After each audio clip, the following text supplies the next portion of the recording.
Today we're going to talk about interactive graphs, and sometimes these are called dashboards. They've got a couple of different names. But the end result is that we want to talk about graphs that are interactive, which is a change from everything that we've been talking about so far this semester. Traditional graphics are static and they're designed for newspapers and maybe TV shows or something like that, but they're static and they don't allow for users to interact with them. But given the fact that nearly everything is produced digitally and delivered content-wise digitally, there's no reason for that has to be the case. We can happily create something that allows the user to interact with the data. Now, there's three big benefits here. First, when you give the user a chance to interact with the data, they spend more time with the data. And so instead of just looking at a graph, spending maybe 5 seconds and then moving on, maybe a person spends a minute or 2 minutes just playing around with different options, but they spend more time with the data, which gives you more time to tell a richer story. And this tends to increase the amount that they understand from the data. Second, by giving a user things to mess with, for example, maybe you get to choose what the y-axis variable is. You force the user to think about that question, and they think about, well, what should this be the number or should it be a rate? By giving the user things that they can change, you force them to ask questions about what those things mean, and you give them a variable that matters. And so this allows for a much deeper understanding of what the data is because they're forced to answer a question.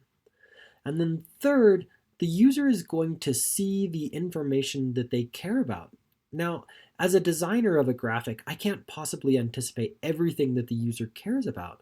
But if I design it so that the user can self-select things that they care about, all of a sudden that allows that graph to be tailored to that very specific person.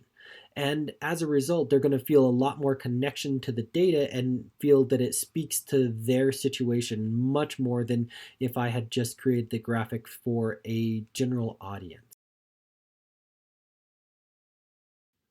Our first example includes information from a New York Times opinion article talking about what happens if we reduce the amount of time that we do the social distancing thing. The background context here is that President Trump has expressed a desire to stop the social distancing and get back to life as normal as soon as possible.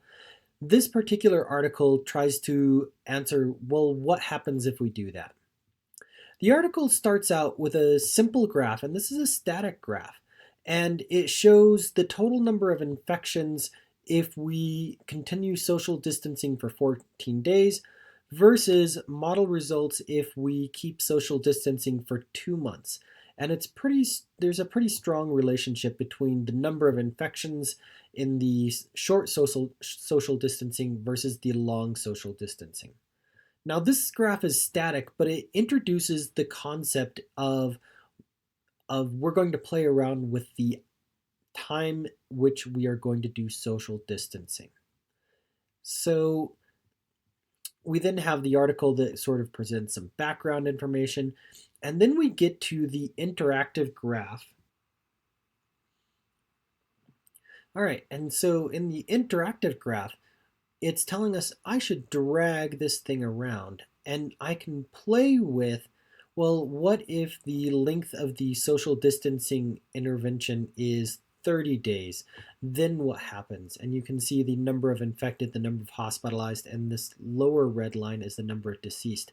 And down here, you can actually see the number changes. So these numbers down here actually change as I play with the graph. And so that's pretty neat. Now allows us to do some interesting things where you can say, currently we've had the intervention going for about 13 days, and you can see the change in the number of people that are hypothesized to die from currently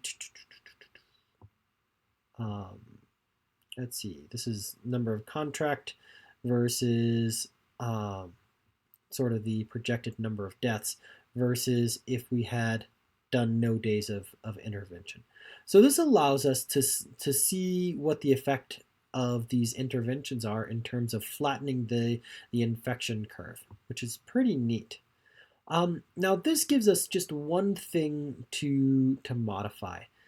In this article, we go a little bit farther down and they discuss other aspects of the article, such as the aggressiveness of the social distancing and that sort of stuff. And so we finally end up with a graph down here that allows us to talk about the US versus the world, the length of intervention, the intervention level.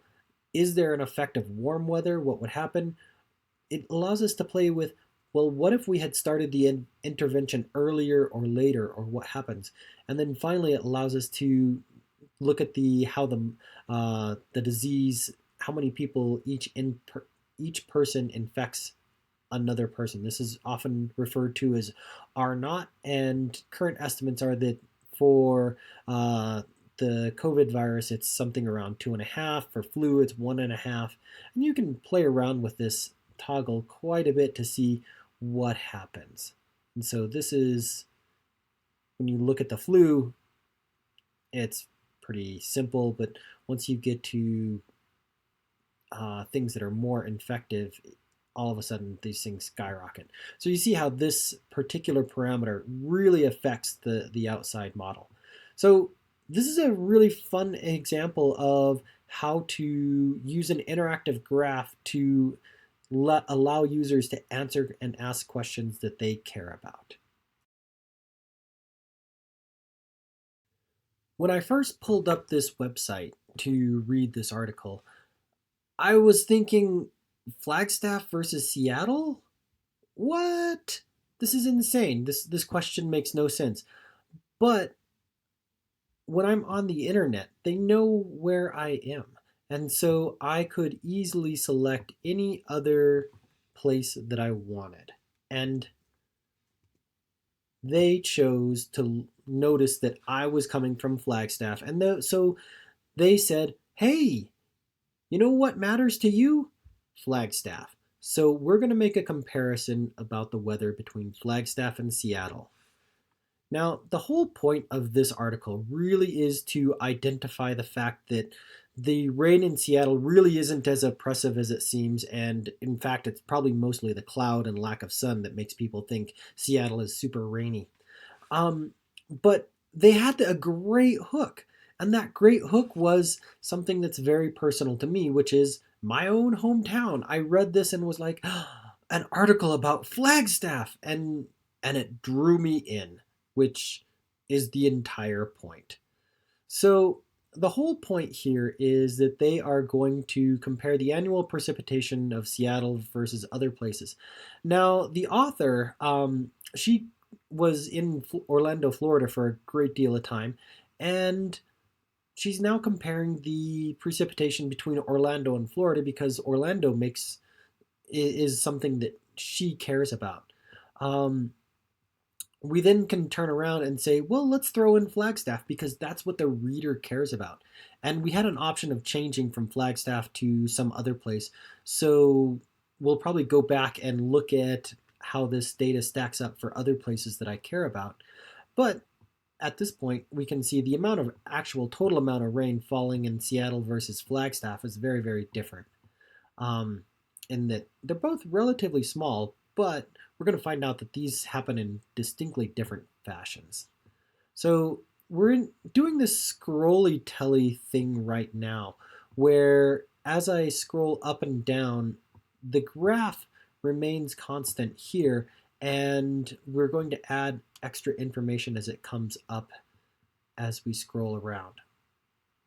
So right now we're looking at the rainiest places in the United States, and you can see that Seattle and Flagstaff are actually pretty low down in terms of rainiest places. Interestingly, Hilo, Hawaii, I was there recently during a hurricane, and it was super rainy here. I don't know if that matters, but it's a pleasant aside, but it does make me think about the fact that I'm invested in Hilo. So, all right, as we go into sort of another thing that she thought about, which was, well, maybe last year was a abnormal year, and they're looking at the average annual precipitation over 10 years. And we still see sort of the same thing where Flagstaff is not very rainy at all, but Seattle is still not hideously rainy, all things considered. Um, and then we can look at the number of wet days, days with precipitation, and I think we are going to have, well, there's Phoenix. We don't actually have Flagstaff there, which kind of surprises me that they don't have the my current choice of city selected here. A little surprising. But the end result is that even though I'm not really tweaking any slider bars, I can modify this to any other city that I want. So I'm going to go to a city that I care about, not Anaconda. There's no Bozeman. Oh my gosh, there's no Bozeman. Oh, okay.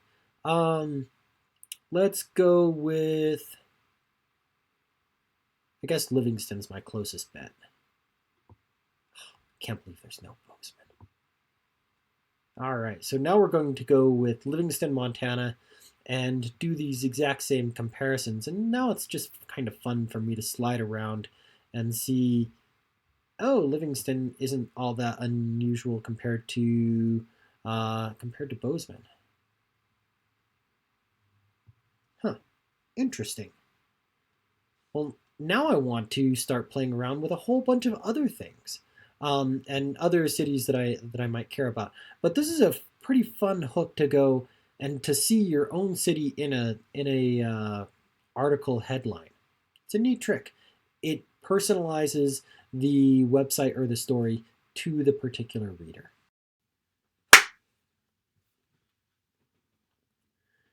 In both of these articles, we have some sort of mechanism to interact with, or the content is being personalized towards the reader, in this case, me.